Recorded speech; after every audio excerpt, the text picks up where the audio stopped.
नमस्कार विद्यार्थी मित्रांनो, जोशना पवार या यूट्यूब चॅनलमध्ये आपल्या सर्वांचे मनापासून स्वागत आहे।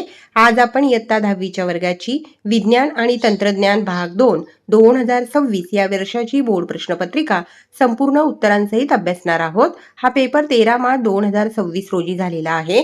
एकूण 40 गुणांचा पेपर आहे आणि वेळ हा 2 तासाचा देण्यात आलेला आहे। तुम्हाला जर 10वीच्या वर्गाच्या 2022 ते 2025 पर्यंतच्या इतर विषयांच्या प्रश्नपत्रिका अभ्यासायच्या असतील तर आपल्या डिस्क्रिप्शन बॉक्समध्ये इयत्ता 10वी बोर्ड प्रश्नपत्रिका प्लेलिस्ट देण्यात आलेली आहे। ती प्लेलिस्ट पहा आणि इतर विषयांच्या प्रश्नपत्रिकांचा देखील सराव करा। या ठिकाणी काही सूचना दिलेल्या आहेत, त्या सूचना व्यवस्थित वाचायच्या आहेत। प्रश्न पहिला अ, योग्य पर्याय निवडा। 5 गुणांसाठी आहे प्रश्न पहिला अ। पहिले विधान, अचानक घडणाऱ्या बदलांमागील कार्यकारण भाव ह्युगो द रुईस यांच्या डॅश डॅश सिद्धांतामुळे लक्षात आला। त्याचा ब पर्याय बरोबर आहे उत्परिवर्तन। जो योग्य पर्याय आहे त्याला आपण अंडरलाईन केली आहे।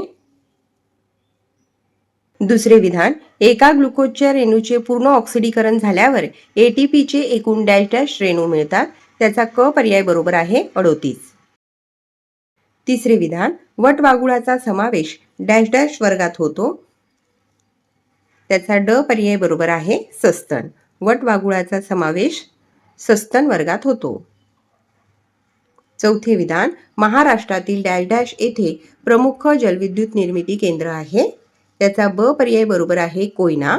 महाराष्ट्रातील कोयना येथे प्रमुख जलविद्युत निर्मिती केंद्र आहे। पाचवे विधान, सायबर गुन्ह्यांवर नियंत्रण ठेवण्यासाठी स्वतंत्र विभाग निर्माण करणारे देशातील डॅश डॅश हे पहिले राज्य ठरले आहे। त्याचा ब पर्याय बरोबर आहे महाराष्ट्र। सायबर गुन्ह्यांवर नियंत्रण ठेवण्यासाठी स्वतंत्र विभाग निर्माण करणारे देशातील महाराष्ट्र हे पहिले राज्य ठरले आहे। प्रश्न पहिल्यातील ब प्रश्न देखील 5 गुणांसाठी आहे। खालील प्रश्नांची उत्तरे लिहा। पहिला प्रश्न, रिकाम्या चौकटीत योग्य शब्द लिहा। एक पेशीय सजीवांमधील अलैंगिक प्रजनन, द्विविभाजन, बहुविभाजन आणि चौकटीत येणार आहे कलिकायन। दुसरा प्रश्न, जागतिक जैव विविधता दिन कधी साजरा करतात? उत्तर आहे 22 मे। 22 मे रोजी जागतिक जैव विविधता दिन साजरा करतात। तिसरा प्रश्न, ओळखा पाहू मी कोण? स्कॉटलंड येथे क्लोनिंग पद्धतीने निर्मिलेली मेंढी डॉली। चौथा प्रश्न, रेणुसूत्र लिहा। ॲसिटिक आम्ल। पण त्या ठिकाणी आपण रेणुसूत्र लिहिलेले आहे। पाचवा प्रश्न, चूक की बरोबर ते लिहा। राष्ट्रीय आपत्ती व्यवस्थापन प्राधिकरणाचे अध्यक्ष सरपंच असतात। हे विधान चूक आहे। प्रश्न दुसऱ्यातील अ प्रश्न, शास्त्रीय कारणे लिहा। 3 विधाने दिलेली आहेत। कोणत्याही 2 विधानांची शास्त्रीय कारणे लिहायची आहेत 4 गुणांसाठी। प्रत्येक प्रश्नाच्या उत्तराला या ठिकाणी 2 गुण मिळतील। पहिले विधान, प्रोबायोटिक्स उत्पादने लोकप्रिय होत आहेत। या प्रश्नाचे उत्तर अभ्यासू। या ठिकाणी उत्तर देण्यात आलेले आहे। प्रोबायोटिक्स क्रियाशील जीवाणू असणारे दुग्धजन्य पदार्थ आहेत। त्यांच्या आरोग्यासाठी अनेक फायदे आहेत।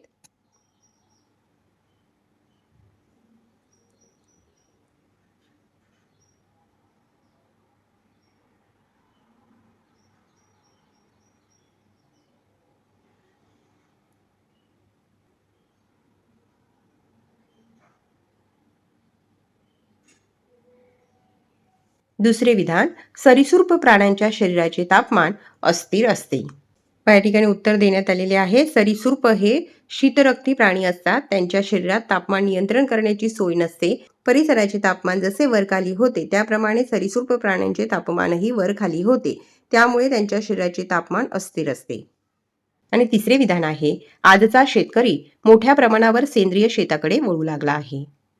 3 पैकी आपण पहिल्या 2 प्रश्नांची उत्तरे अभ्यासलेली आहेत। प्रश्न दुसऱ्यातील ब प्रश्न आहे। खालील प्रश्नांची उत्तरे लिहा। 5 पैकी कोणत्याही 3 प्रश्नांची उत्तरे लिहायची आहेत 6 गुणांसाठी। प्रत्येक प्रश्नाच्या उत्तराला या ठिकाणी 2 गुण मिळतील, पण आपण 5ही प्रश्न अभ्यासू। प्रश्न पहिला, कार्बनी वैमापनाची व्याख्या लिहून त्याचा एक उपयोग लिहा। त्या ठिकाणीच आपण व्याख्या लिहिलेली आहे। सजीव मृत झाल्यानंतर त्यांच्या शरीरातील C14 या किरणोत्सर्गी घटकाचे प्रमाण मोजून त्यांचा काळ निश्चित करण्याच्या पद्धतीला कार्बनी वैमापन म्हणतात। त्याचे उपयोग अभ्यासू। या ठिकाणी कार्बनी वैमापन पद्धतीचे उपयोग देण्यात आलेले आहे। कोणताही एक उपयोग तुम्ही लिहायचा आहे। पुरातन अवशेष शास्त्र अभ्यासात, मानव वंशशास्त्राच्या अभ्यासात, मानवी अवशेष अथवा जीवाश्म व हस्तलिखिते यांचे काळ ठरवणे। दुसरा प्रश्न, खालील तक्ता पूर्ण करा। प्रथिने आणि अवयवांचे नाव। ऑस्सिन, अवयवाचे नाव आहे हाडे. दुसरे प्रथिने आहे इन्शुलिन, अवयवाचे नाव आहे स्वादुपिंड. तिसरा प्रश्न, खाली दिलेला परिच्छेद वाचून प्रश्नांची उत्तरे लिहा. पुढे परिच्छेद देण्यात आलेला आहे. तो परिच्छेद मी वाचत नाही, व्हिडिओ थांबवून तुम्ही परिच्छेद व्यवस्थित वाचायचा आहे आणि त्यावर आधारित प्रश्न अभ्यासू. अतिशय सोपी अशी प्रश्नपत्रिका आहे. प्रश्न, भाताच्या पिकांवर काय परिणाम होईल? उत्तर, बेडकांची संख्या कमी झाली तर नाकतोड्यांची संख्या वाढेल. भाताच्या पिकांवर त्याचा विपरीत परिणाम होईल. आणि प्रश्न आहे, कुठल्या भक्षकांची संख्या वाढेल? भात पीक, नाकतोडे, बेडूक, साप ही अन्नसाखळी निसर्गात सुरू असते. बेडूक कमी झाले तर नाकतोडे म्हणजे प्राथमिक भक्षक वाढतील. चौथा प्रश्न, जलविद्युत निर्मितीचे 2 फायदे लिहा. या प्रश्नाचे उत्तर अभ्यासू. जलविद्युत निर्मितीचे फायदे. जलविद्युत केंद्रातून कोणत्याही प्रकारचे प्रदूषण होत नाही. अशा केंद्रातून कोणत्याही इंधनाचे ज्वलन होत नाही. त्यामुळे जलविद्युत ऊर्जा प्रदूषणकारी नसते. धरणात योग्य इतका पाणीसाठा असल्यास हवे तेव्हा विद्युत निर्मिती करता येते. धरणात पाणी तुटवडा झाला तरी पावसाने पुन्हा धरण भरू शकते आणि पुन्हा ऊर्जा निर्मिती शक्य होते. पाचवा प्रश्न, खाली काही आपत्तीची चित्रे दिली आहेत. त्यानुसार समजा तुमच्यावर आपत्ती ओढवल्या तर आपत्तीनंतरचे तुमचे व्यवस्थापन कसे असेल? जे अ चित्र आहे ते आहे गॅस सिलेंडर गळती आणि ब चित्र आहे अतिवृष्टी. त्यांचे व्यवस्थापन अभ्यासू. या ठिकाणी गॅस सिलेंडर गळती झाल्यानंतर करायचे व्यवस्थापन. गॅस सिलेंडर गळतीने विषारी वायू पसरला गेला असेल तर त्या घरातील व्यक्ती आणि पाळीव प्राणी यांना त्वरित घराबाहेर काढून सुरक्षित जागी घेऊन जाऊ. आणि अतिवृष्टीच्या वेळी करावयाचे व्यवस्थापन. अतिवृष्टीने पाणी साचून वाहतूक बंद पडते, घरात पाणी शिरते, सखल भागात पूरसदृश्य परिस्थिती निर्माण होते. अशा वेळी शक्य तितकी मदत दुसऱ्यांना करू. साचलेले पाणी निचरा होण्यासाठी मदत करता येईल. अशा वेळी गटारे उघडतात, त्या ठिकाणी मोठ्यांच्या मदतीने सावधगिरीसाठी काही उपाय करू. उगाचच साठलेल्या पाण्यात खेळण्यापेक्षा ज्यांना मदतीची गरज आहे अशांना मदत करू. प्रश्न तिसरा, खालील प्रश्नांची उत्तरे लिहा. एकूण 8 प्रश्न दिलेले आहेत. कोणत्याही 5 प्रश्नांची उत्तरे लिहायची आहेत 15 गुणांसाठी. प्रत्येक प्रश्नाच्या उत्तराला या ठिकाणी 3 गुण मिळतील. पण या ठिकाणी आपण 8ही प्रश्न अभ्यासणार आहोत. जे और प्रश्न आहेत ते देखील आपण अभ्यासत आहोत. पण तुम्ही उत्तरपत्रिकेमध्ये कोणत्याही 5च प्रश्नांची उत्तरे लिहायची आहे. प्रश्न पहिला, लॅमार्क वाद सिद्धांत लिहून तो 2 उदाहरणांद्वारे स्पष्ट करा. या प्रश्नाचे उत्तर अभ्यासू. या ठिकाणी लॅमार्क वाद यांचा सिद्धांत.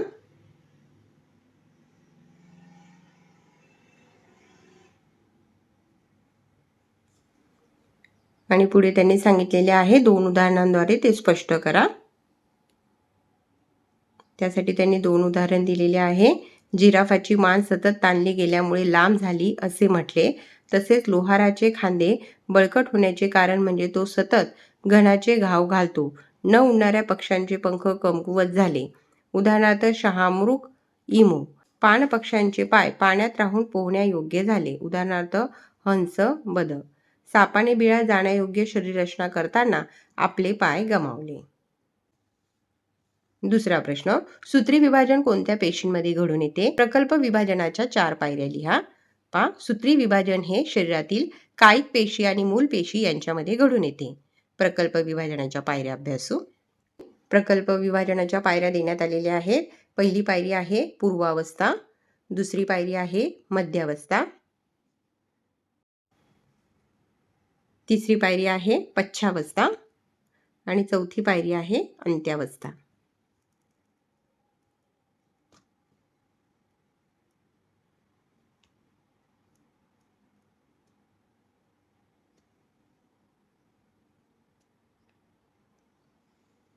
तिसरा प्रश्न, खालील धोक्यात आलेल्या प्रजातींची प्रत्येकी 2 उदाहरणे लिहा. संकटग्रस्त प्रजाती, लायन टेल्ड वानर, तनमोर. दुर्मिळ प्रजाती, रेड पांडा, कस्तुरी मृग. संवेदनशील प्रजाती, पट्टेरी वाघ, गिरचे सिंह. चौथा प्रश्न, औष्णिक विद्युत निर्मितीमध्ये कोणते इंधन वापरतात? या विद्युत निर्मितीमुळे निर्माण होणाऱ्या समस्या कोणत्या? या प्रश्नाचे उत्तर अभ्यासू. या ठिकाणी उत्तर देण्यात आलेले आहे. औष्णिक विद्युत निर्मितीमध्ये कोळसा हे जीवाश्म इंधन वापरतात. कोळशाचे ज्वलन करून निर्माण झालेल्या उष्णता ऊर्जेचा उपयोग करून विद्युत निर्मिती केली जाते. औष्णिक विद्युत निर्मितीमुळे निर्माण होणाऱ्या समस्या. हवा प्रदूषण. 2. इंधनाचे सूक्ष्मकण वातावरणात सोडले जातात. या घनरूप कणांमुळे श्वसन संस्थेचे गंभीर विकार उद्भवू शकतात. आणि 3 आहे कोळशाचे भूगर्भातील साठे मर्यादित आहे. ते फार काळ पुरणार नाहीत. यामुळे पुढच्या काळात विद्युत निर्मितीसाठी कोळशाच्या उपलब्धतेवर मर्यादा येतील. 5वा प्रश्न. खाली दिलेल्या चित्रात दर्शवलेल्या प्राण्यांचे शारीरिक सममितीचे प्रकार ओळखा. अ चित्र अमिबाचे आहे. असममित शरीर. ब चित्र आहे जेलीफिशचे अरीय सममिती. आणि तिसरे चित्र आहे शेळी बकरीचे द्विपार्श्व सममिती. 6वा प्रश्न. उपयोगाच्या अनुषंगाने पुढील संकल्पना चित्र पूर्ण करा. या ठिकाणी संकल्पना चित्र आपण पूर्ण केलेले आहे. झॅन्थॅन डिंक उच्च प्रतीचा कागद. टूथपेस्ट रंग.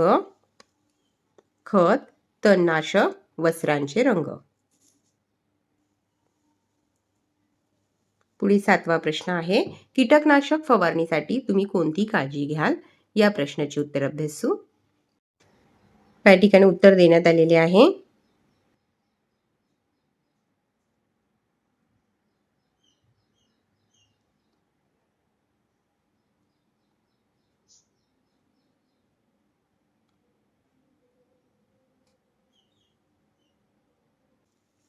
आणि 8वा प्रश्न आहे प्रथमोपचार पेटीमध्ये असलेल्या 6 साहित्यांची नावे लिहा. या ठिकाणी प्रथमोपचार पेटीतील साहित्य. जखमा बांधण्यासाठी झाकण्यासाठी बँडेज पट्ट्या जाळीची पट्टी त्रिकोणी व गोल गुंडाळता येणारी बँडेज वैद्यकीय कापूस चिकटपट्टी बँड एड्स स्वच्छतेसाठी रबराचे हातमोजे स्वच्छ व सुके कापडाचे तुकडे साबण. तिसरे आहे औषधे अँटीसेप्टिक पेट्रोलियम जेली. 4 सेफ्टी पिना ब्लेड छोटा चिमटा सुई कात्री.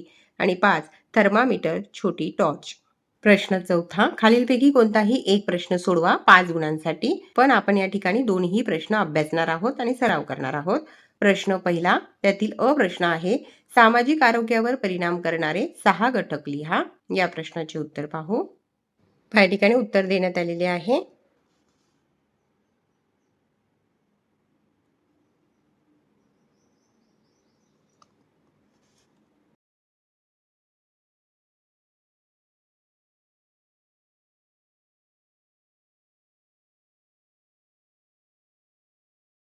आणि प्रश्न पहिल्यातीलच हा प्रश्न आहे तुम्ही काय कराल. का 12वीत असणाऱ्या तुमच्या भावाला अभ्यासाचा खूप ताण आला आहे. या ठिकाणी उत्तर देण्यात आलेले आहे. 12वीचा अभ्यास जास्त असतो आणि ज्यांनी वर्षभर अभ्यासाकडे विशेष लक्ष दिले नाही अशांना ताण येणे स्वाभाविक असते. यासाठी त्याने वेळेचे योग्य नियोजन करावे. एक विषयाचा एकाच वेळी विचार करावा. अभ्यासाच्या मध्ये थोडा वेळ विश्रांती घ्यावी. घरातल्या लोकांशी मनमोकळे बोलावे. ताण हलका होईल अशा पद्धतीने घरचे वातावरण ठेवावे. तुझ्यासाठी अभ्यास आहे आणि अभ्यासासाठी तू नाहीस हे सत्य त्याला पटवून द्यावे.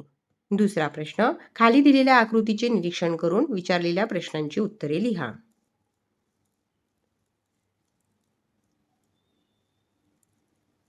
या ठिकाणी आकृती देण्यात आलेली आहे आणि आकृतीवर आधारित 5 प्रश्न 5 गुणांसाठी विचारण्यात आले आहेत. प्रश्न पहिला आकृतीमध्ये दर्शवलेल्या प्रजनन संस्थेचे नाव लिहा. आकृतीमध्ये दर्शवलेल्या प्रजनन संस्थेचे नाव आहे मानवी पुरुष प्रजनन संस्था. दुसरा प्रश्न या प्रजनन संस्थेतील 2 ग्रंथींची नावे लिहा. शुक्राशय काउपर्स ग्रंथी आणि पुरस्थ ग्रंथी. तिसरा प्रश्न या प्रजनन संस्थेतील एका नलिकेचे नाव लिहा. पाया बाजूला जागा नव्हती म्हणून आपण या ठिकाणी लिहिलेले आहे शुक्रवाहिनी. या प्रजनन संस्थेतील एका नलिकेचे नाव आहे शुक्रवाहिनी. चौथा प्रश्न एका शुक्राणूची लांबी किती असते. उत्तर 60 मायक्रोमीटर. आणि 5वा प्रश्न वृषणाद्वारे कोणते संप्रेरक तयार होते. याचे उत्तर आहे वृषणाद्वारे टेस्टोस्टेरॉन संप्रेरक तयार होते. पहा विद्यार्थी मित्रांनो या ठिकाणी आपण इयत्ता 10वीच्या वर्गाची विज्ञान आणि तंत्रज्ञान भाग 2 या विषयाची 2026 या वर्षाची बोर्ड प्रश्नपत्रिका संपूर्ण उत्तरांसहित अभ्यासली. व्हिडिओ आवडल्यास व्हिडिओला लाईक करा आणि चॅनलला सबस्क्राईब करून ठेवा जेणेकरून या पुढचे जे नवनवीन शैक्षणिक व्हिडिओ मी यूट्यूबवर टाकेन त्याची नोटिफिकेशन अगोदर तुमच्यापर्यंत पोहोचेल.